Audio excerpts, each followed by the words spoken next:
हाँ, ये शुरू हुआ।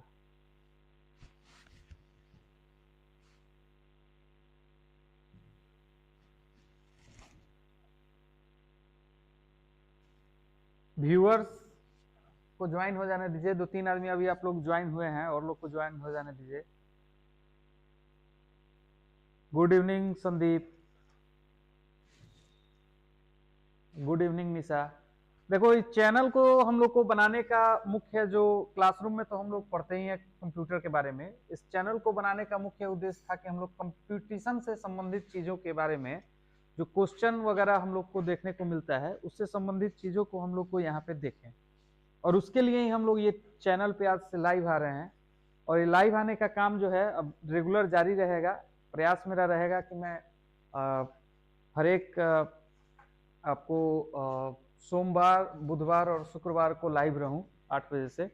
और इस चैनल पे हम लोग सिर्फ मल्टीपल चॉइस क्वेश्चंस वगैरह को डिस्कस करेंगे, है ना। उसी के बारे में हम लोग जानेंगे, बात करेंगे, कुछ चीजों को देखेंगे। देखिए, बहुत सारे लोग जो हम लोग देखते हैं कि हम लोग चाहते हैं कि बहुत सारा चीज पढ़ तो लिए, वर्ड में, एक्सेल में, पावर पॉइंट में, एक्सेस में, बहुत सारे जगह पे हम लोग बहुत सारी चीजों को पढ़ लेते हैं। पढ़ने को तो हम लोग पढ़ लेते हैं, लेकिन उससे संबंधित जो क्वेश्चंस का पैटर्न है वो हम लोग को समझने में काफी दिक्कत होती है। तो मैं आज तो सिर्फ कुछ ही क्वेश्चंस को सॉल्व करूंगा। देखिए, मोटो मैं समझाने के लिए आज लाइव आया हूं कि हम लोग का मोटो क्या था, हम लोग किस लिए इस चैनल को मैं स्टार्ट किया, चैनल पे क्यों लाइव आ रहा हूं। ऐसा नहीं है कि क्लासरूम में हम लोग जो पढ़ाते हैं या हम लोग जो पढ़ते हैं उसका उपयोग नहीं है, और उसका भी उपयोग है। ये जो हम लोग डिस्कस करेंगे, इसमें मैं लगभग 5000 मल्टीपल चॉइस क्वेश्चंस जो बैंक, एसएससी, रेलवे वगैरह वगैरह में पूछता है, उनसे संबंधित, कंप्यूटर से संबंधित क्वेश्चंस को हम लोग यहाँ डिस्कस करेंगे और उस पर बात करेंगे। आइए हम लोग शुरुआत करते हैं।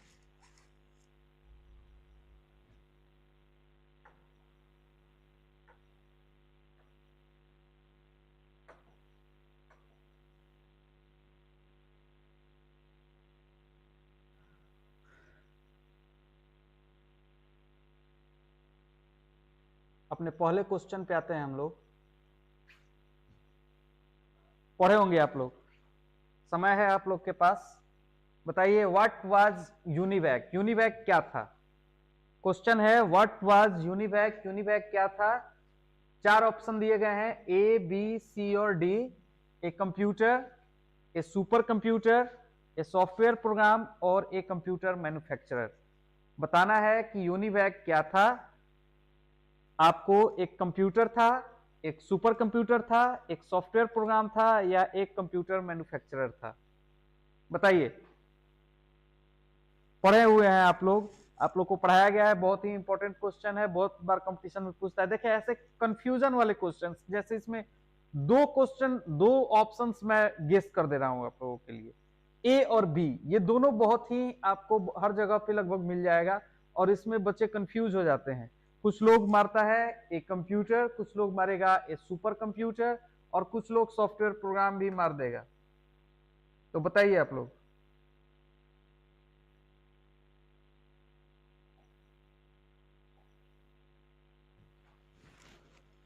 बताओ सब जल्दी। अरे बोलो भाई, क्यों नहीं बोल रहे हैं आप लोग? कमेंट कीजिए ना आंसर, हम ही बता दें तो फिर फायदा क्या है? कुछ ट्राई कीजिए। सब हम ही बताएंगे तो आप लोग को क्या फायदा? यशवंत कुमार, चलिए यशवंत जी, बहुत बहुत धन्यवाद।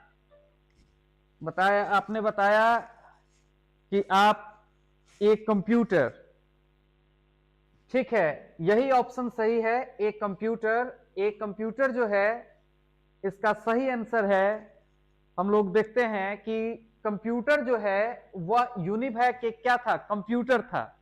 यह पहला कमर्शियल कंप्यूटर था। मैंने हिस्ट्री ऑफ कंप्यूटर में इस बात को पढ़ाया है।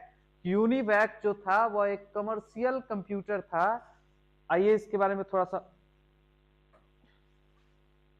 यूनिवैक जो था वह एक कमर्शियल कंप्यूटर था।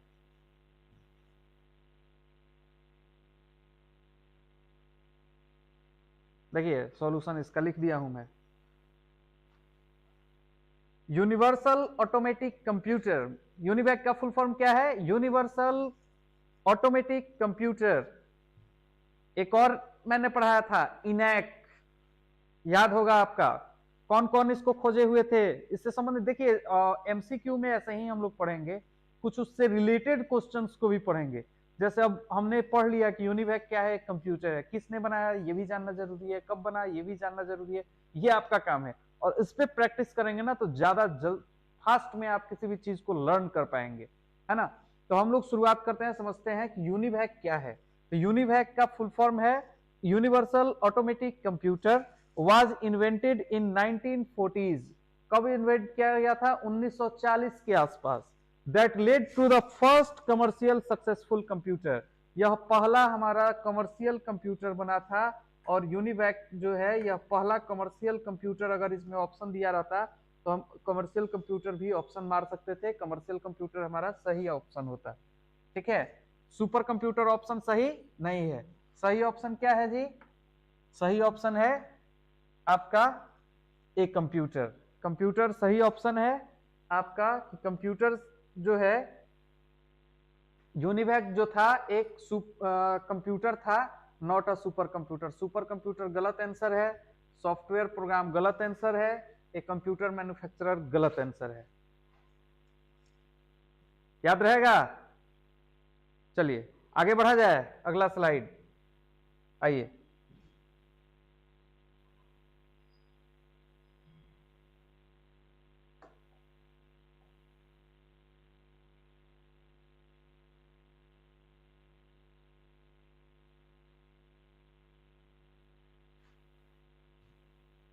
चलिए, बहुत ही इंपॉर्टेंट, बहुत ही छोटा सा क्वेश्चन है, बहुत ही इंपॉर्टेंट है, इस चीज को समझिए। कहता है कि a communication system which transfers data between the components inside a computer और even between computers is known as. कहता है कि कम्युनिकेशन सिस्टम जो डेटा को ट्रांसफर करता है, डेटा को क्या करता है जी? ट्रांसफर करता है किसी कंप्यूटर के अंदर या कंप्यूटर की कंपोनेंट्स के अंदर, जैसे रैम टू रोम में, रोम टू रैम में, है ना।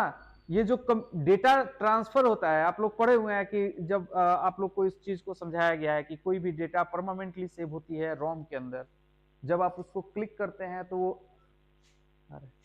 जब वो आप उसको क्लिक करते हैं तो वो चला जाता है रैम के अंदर। और ये जो ट्रांसफर होने का जो प्रोसेस है, जैसे वो जो ट्रांसफर होगा, ये ट्रांसफर किसके माध्यम से होगा? तो ये ट्रांसफर होगा बस, सॉरी, किसके माध्यम से होगा जी? उस इसका नाम है बस। उस इक्विपमेंट का नाम क्या है? बस। बस वह आपको इक्विपमेंट है जो डेटा को एक जगह से दूसरे जगह तक ट्रांसफर करने का काम करता है। फिर से, बस वह एक इक्विपमेंट है कंप्यूटर के अंदर जो डेटा को एक जगह से दूसरे जगह तक ट्रांसफर करने का काम करता है। सही आंसर क्या है? बस।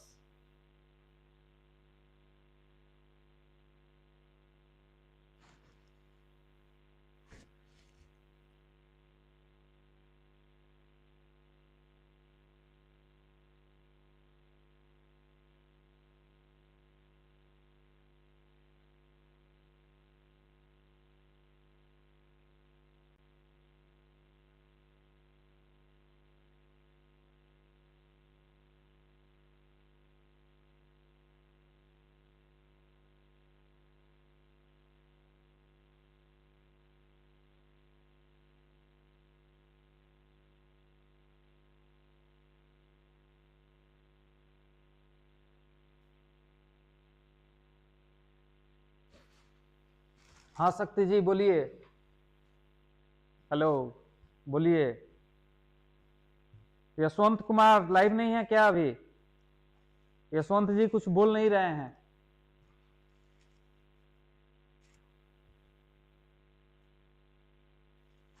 क्या समझे? बस के बारे में फिर से समझा दूं। कहता है बस क्या है? बस एक ऐसा मीडियम है। देखिए बस का मैं थोड़ा सा और इस पे बस पे चर्चा कर लेते हैं हम लोग। बस क्या है? तो बस एक ऐसा मीडियम है जिसके माध्यम से आप डेटा की ट्रांसफर कर सकते हैं। कंप्यूटर के कंपोनेंट्स में डेटा का ट्रांसफर जो होता है वह किसके माध्यम से होता है? बस के माध्यम से होता है। देखिए ऐसा बस का कुछ स्ट्रक्चर जब हम लोग पढ़ाएंगे, कोई भी इनपुट आउटपुट डिवाइस से कोई डेटा को लेके जाना हो, कोई इनपुट आउटपुट डिवाइस से लेके जाना हो सेकेंडरी मेमोरी तक, किसकी जरूरत पड़ेगी? बस की। किसी सेकेंडरी मेमोरी से कोई चीज को मेन मेमोरी तक लाना हो, किसकी जरूरत पड़ेगी? बस की। किसी भी चीज को कंप्यूटर के CU, CU means control unit, खूब एग्जाम में पूछता है बाबू। CU means control unit. अब कंट्रोल यूनिट का मतलब क्या है? तो याद कीजिए, कंप्यूटर जो है, इसको याद कीजिए कि कंप्यूटर में हम पढ़ाए हुए हैं कि सीपीयू जो है, सीपीयू दो कंपोनेंट से मिलकर बना है, एक सीयू और एक एएलयू। सीयू मतलब कंट्रोल यूनिट, वह कंप्यूटर का भाग, वह सीपीयू का भाग जो कंप्यूटर में डेटा को कंट्रोल करने का काम करता है, वह कहलाता है सीयू। और वह कंप्यूटर का भाग जो डेटा में अर्थमेटिकल एंड लॉजिकल ऑपरेशंस को परफॉर्म करने का काम करता है, वह कहलाता है एएलयू। क्या कहलाता है बाबू? एएलयू। तो ये सीयू और एएलयू दोनों पार्ट हैं किसके? सीपीयू के। यहां पे दिखाया गया है कि सीपीयू के दो पार्ट हैं, सीयू एंड एएलयू।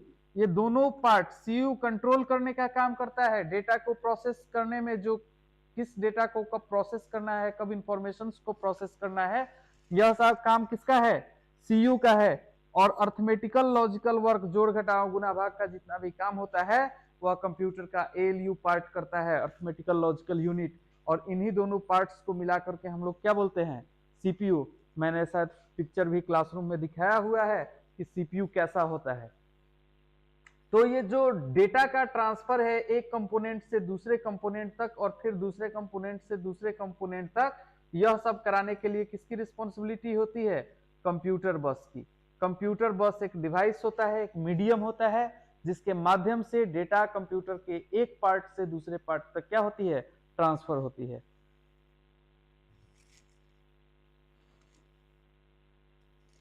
हाँ, चैनल पे बहुत दिन बाद आया हूँ और अब रेगुलर रहूंगा, है ना।